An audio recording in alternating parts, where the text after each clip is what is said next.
पहा नवीन एपिसोड्स एकदम add free.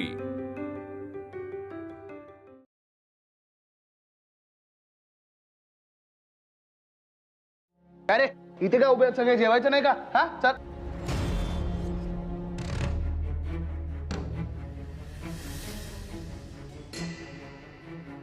काय रे बाळ, भोजन कक्षात हा असा वेश करून का आलाय?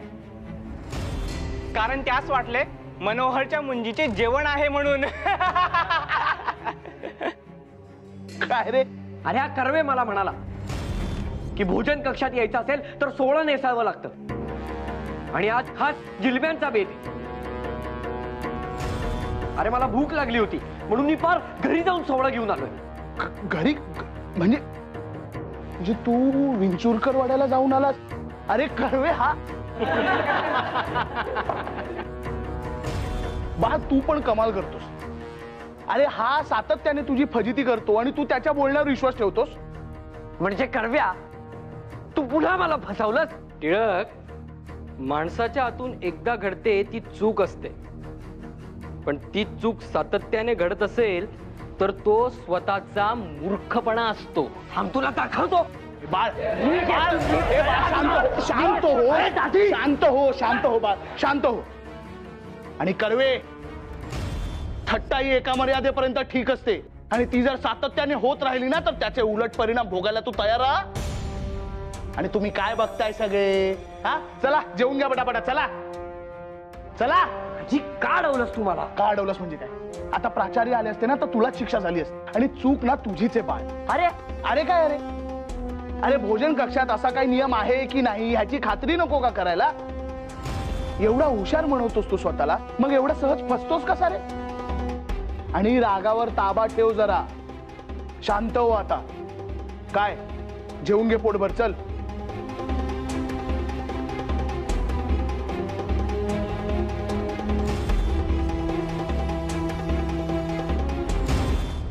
काय हे मुलींसारखं रुसणं तुला शोभतं बरं का बाळ? चांगलंय. म्हणजे आधी त्या कर्वेचं बोलणं आणि आता तू बोलतोचून. मी तुला काय म्हंटल? हा अरे ते तुझी थट्टा करतात कारण तू त्यांना संधी देतोस. अरे त्यांना माहितीये की भले तुझ्या नाकाच्या शेंड्यावर राग असा बसलेला असेल पण तू त्यांचं काही वाकडं करू शकत नाहीस. माझ्याकडे बघ. शरीर हे असं हवं असं. कोणाची हिंमत नाही झाली पाहिजे आपल्याकडे वाकड्या नजरेने बघायची. काय आता मी कोणाच्या वाकड्यात शिरतो का? हा काढतो का कोणाची खोड? मग ते कशाला शिरतात माझ्या वाकड्यात? बाळ, अरे हे वसतिगृह आहे. इथे कोणाचंच आयुष्य खाजगी नसतं. जे काही आहे ते सार्वजनिक. आणि मला सांग, आपण आता चेष्टा मस्करी नाही करणार तर कधी करणार? वार्धक्यात काय? हे बघ, हे मला मान्य नाही. नाही ना मान्य? नाही ना आवडत आहे? नाही. मग ते त्यांना ठणकावून सांगता येईल अशी धमक निर्माण कर. अरे तुझ्याकडे बघून असे चळाचळा कापले पाहिजे सगळे, अशी तब्येत कमव. आता त्याचसाठी आलोय ना इथे. मग काय 8ही प्रहर व्यायाम करू आणि अभ्यासाला तिलांजली वाहतो किंवा एक काम करतो, पुस्तकं संगमाच्या पाण्यात सोडून येतो. शक्य असल्यास तेच कर. कारण काय हा? हे काय? अरे आपल्या दंडातल्या बेटकुळीकडे बघून लोकांना धडकी पडली पाहिजे. मला सांग, तुला नक्की झेपणार आहे ना हे? मी तुला म्हणालो ना, मी ठरवलं आहे. ठरवलं आहे म्हणजे साध्य झालं का? मारू शकणार आहेस एका दमात 1000 बैठका? मग तू एका बैठकीत त्रिकोणमितीची 20 उदाहरणं सोडवू शकणार आहेस? 1000 बैठका मारतोय. तू विषय भरकटवू नकोस. इथे विषय तुझ्या कुवतीचा आहे. मी तुझ्याकडनं व्यायाम करून घेईन पण तू त्यास पात्र आहेस का हे मला बघायचंय. प्रश्न तुझ्या बौद्धिक कुवतीचा पण आहे. जितका त्रास तू मला व्यायाम करताना देणार आहेस ना, तितकाच त्रास मी तुला तुझं गणित पक्क करून घेताना देणार आहे. आणि बघू कोण जिंकतय कोण हरतय. तुझी जी काय परीक्षा आहे ना ती द्यायला मी तयार आहे आत्ता या क्षणी. असं म्हणतोस? मग तुला मी जी सांगेन ती परीक्षा द्यावी लागेल. मान्य.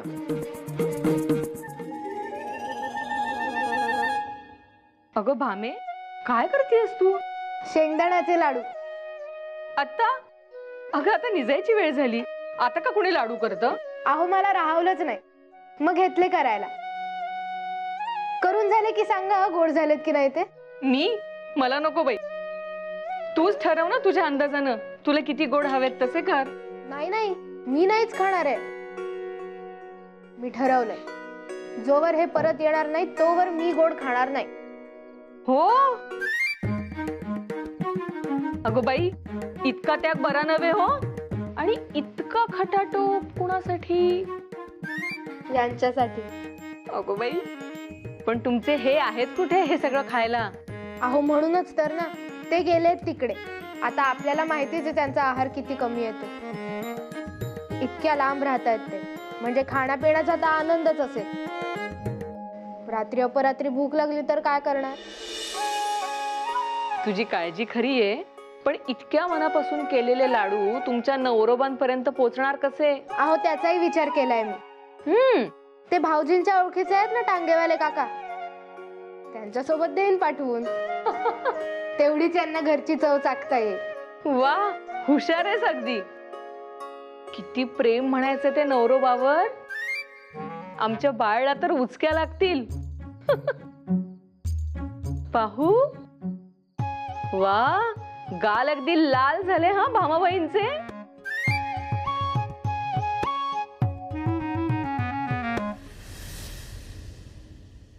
बाळ, आता तुला समोर चंद्र दिसतोय, पण इथूनच सूर्याचा पहिला किरण येणार. म्हणजे सूर्योदय होईपर्यंत तुला हे असंच उभं राहायचं. काही येऊ दे, वारा आला, झोप आली, तरी तुला हा पाय खाली टेकवायचा नाहीये, कळलं? दाजी, अरे हे काय करतोयस? इतक्या थंडीत ह्याला बाहेर उभं केलंयस? पहिल्याच दिवशी आजारी पडेल ना तो. पुरुषोत्तमा, शरीराला झालेले आजार बरे होऊ शकतात. मला याची मनशक्ती किती दांडगी आहे ते बघायचंय. ही परीक्षाच समज तुझी. दाजी, आता आज रात्री काही होऊ देत, माझा प्राण जरी गेला तरी मी तुला उद्या याच अवस्थेत सापडेल. उद्या सूर्योदय होईपर्यंत मी माझा पाय खाली टेकवणार नाही म्हणजे नाही. अरे बाळ, शुभ बोल ना जरा. कशाला मरणाच्या गोष्टी करतोस? हे बघ, तुला झेपणार नसेल ना बाळ, तर मला आता सांगा. दाजी, तुझा बरं. आणि जर का नसेल विश्वास तर बस इकडे रात्रभर माझ्या समोर. हे बघ, विश्वासाचा प्रश्न नाहीये. असो, चला मंडळी, आपण आपापल्या खोलीत जाऊया. चला बघूया किती वेळ उभा राहतो.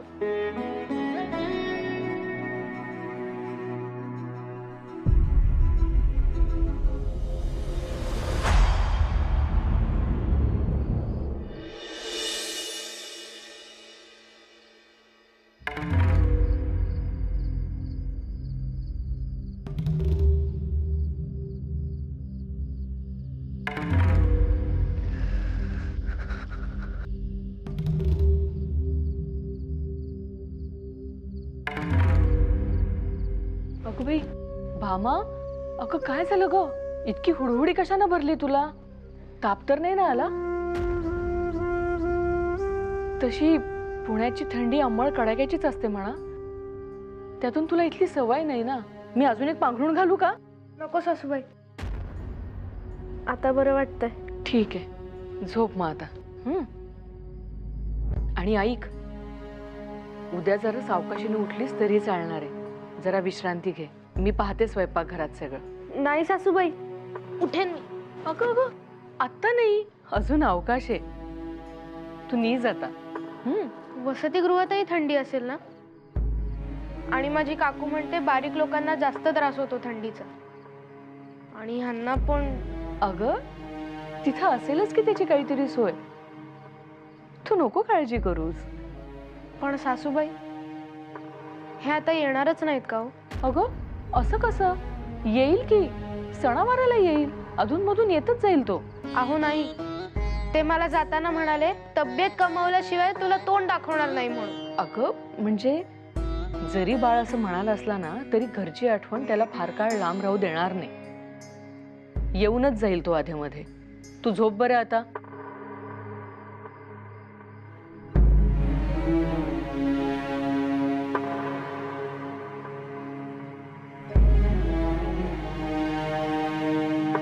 खरंच येणार ना तुम्ही?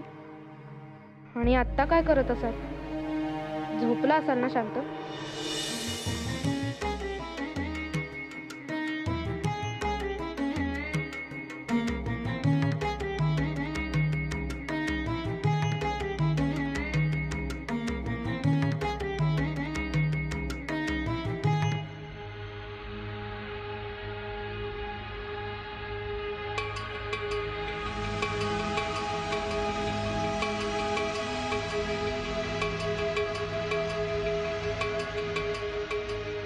अजून उजाडलं नाहीये. मस्त गाढ झोप लागली. बाळ नाही तोही झोपलाच असेल. एवढं एकदा बघून येऊ का?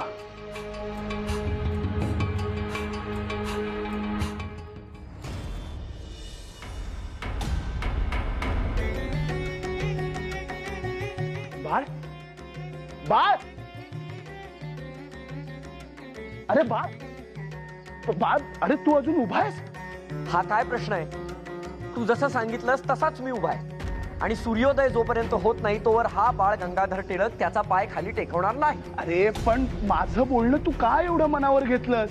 हा हे बघ आता तू पाय खाली ठेव आणि आता जाऊन झोप. आपण पहाटे जाऊया मला. एकदा सांगितलं ना, सूर्योदय होत नाही तोवर हा पाय खाली टेकणार नाही. अरे पण मीच सांगितलं ना तुला असं उभं राहायला. मीच सांगतोय आता पाय खाली ठेव बाळ, नाहीतर मी खेचे ना पाय.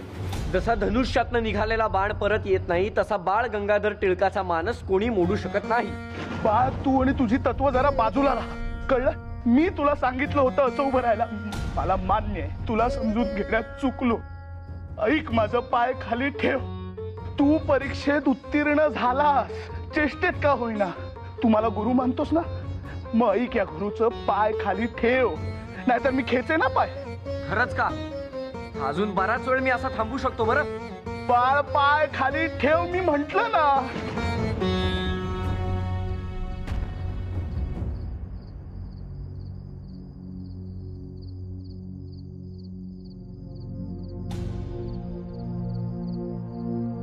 अरे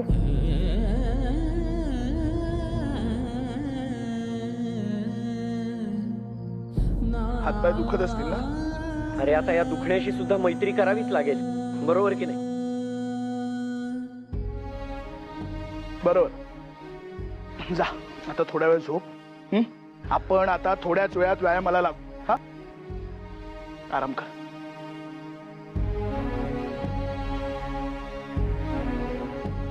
बाळ गंगाधर टिळक. इतका कसा डोळा लागला, जागच नाही आली. तर उशीर झाला तर पुन्हा चिडती.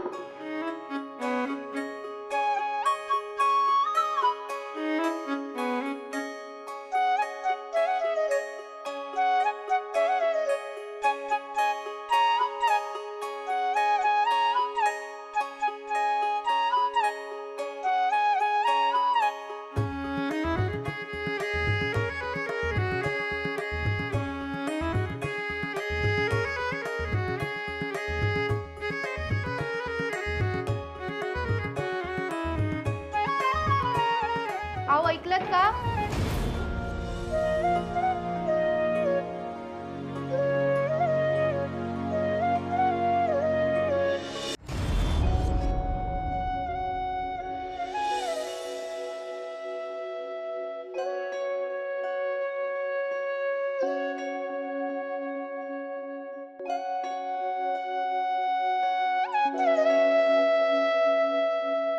इतकंही विस्मरण बरं नाही हो. काल बाळ वसतिगृहात गेला राहायला, विसरलीस? हो ना, यांच्या असण्याची इतकी सवय झाली आहे ना, सगळं अंगवळणीच पडलंय. तुला माहितीये, अशा लहान सहान गोष्टी जेव्हा आपल्या अंगवळणी पडतात ना, तेव्हा काय म्हणतात? मुलगी संसारात रमली हो.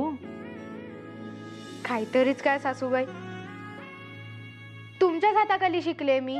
असे निम्म्या वेळेस तर माझी काकू काय म्हणते यावरूनच दाखले देत असतेस. नाही ए भामे, अगं थट्टा केली ग तुझी. असं तोंड काय पाडतेस? सासूबाई, तुम्हाला खरंच वाटतं का की हे केवळ व्यायामासाठी घरातून निघून गेले? नाही, अजिबात नाही. मला तर असं वाटतं बाळ तुझ्या 2 सवतींसाठीच वसतिगृहात गेला असावा. हा? हो, एक अभ्यास आणि दुसरी व्यायाम.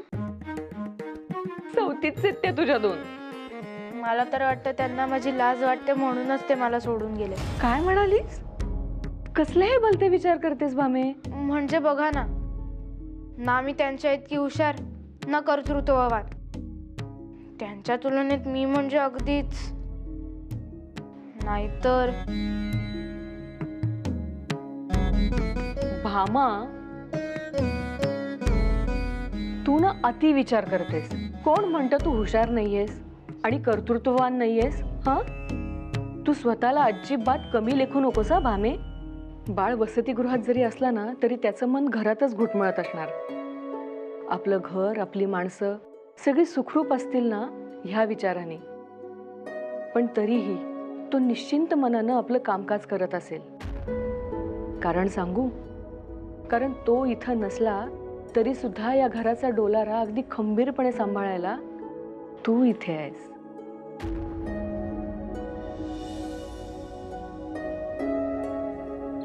सुप्रभात टिळक. सुप्रभात. हे बघ, तू दिलेल्या वेळेच्या आधी हजर आहे इथे. वा, या क्षणाची इतकी आतुरतेने वाट बघत होतो, झोप देखील लागली नाही मला. मला सांग, आज काय करायचंय? दंड बैठका, जोर, सूर्यनमस्कार, काय करायचंय आज? अरे आज सगळंच नाही करायचंय. मग आज फक्त 10 फेऱ्या मारायच्या. फक्त 10 फेऱ्या? अरे हे तर सहज शक्य आहे. छाती वीतभर आणि जोर शेरभर. चला. चला नाही, धावा. हर हर महादेव.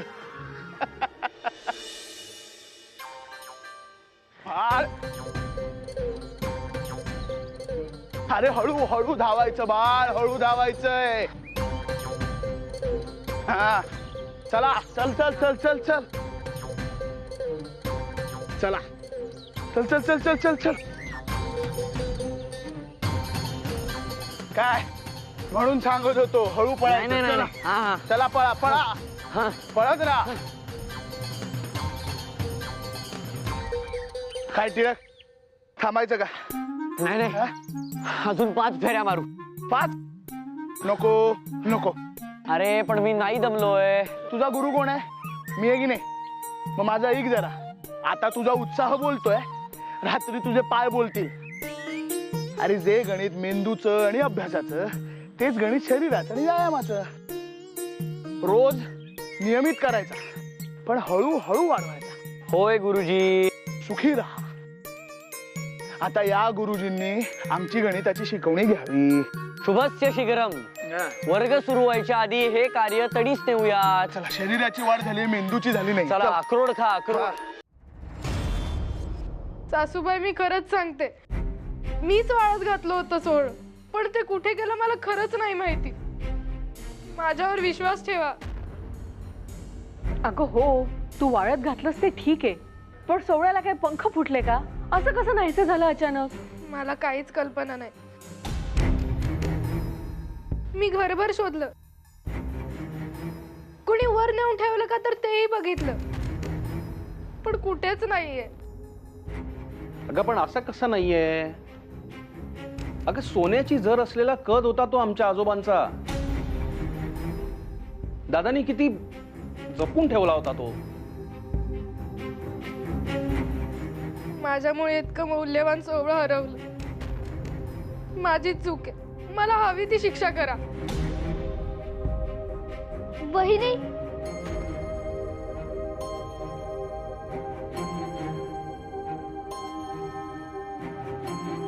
तुझी काहीच चूक नाही आणि सोहळे हरवलेले देखील नाही. म्हणजे काशा, तुला रे काय माहित? तूच तर दिलं होतंस ना सोहळं तिला. हो, मी दिले होते, पण मग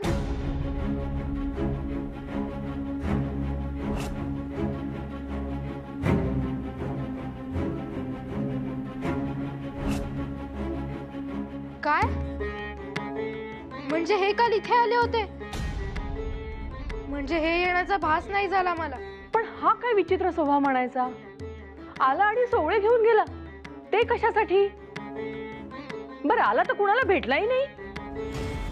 सासूबाई, ते म्हणाले होते तब्येत कमावल्याशिवाय तोंड दाखवणार नाही. त्यांनी त्यांचा शब्द पाळला, पण इतका कसला हट्ट म्हणायचा? सासूबाई, तुम्ही म्हणाला होता यांचं बोलणं नको म्हणायला लावून घेऊ. घराची ओढ यांना स्वस्त नाही बसू देणार. सणासुदीला का होईना हे घरी येतील, पण कसलं काय?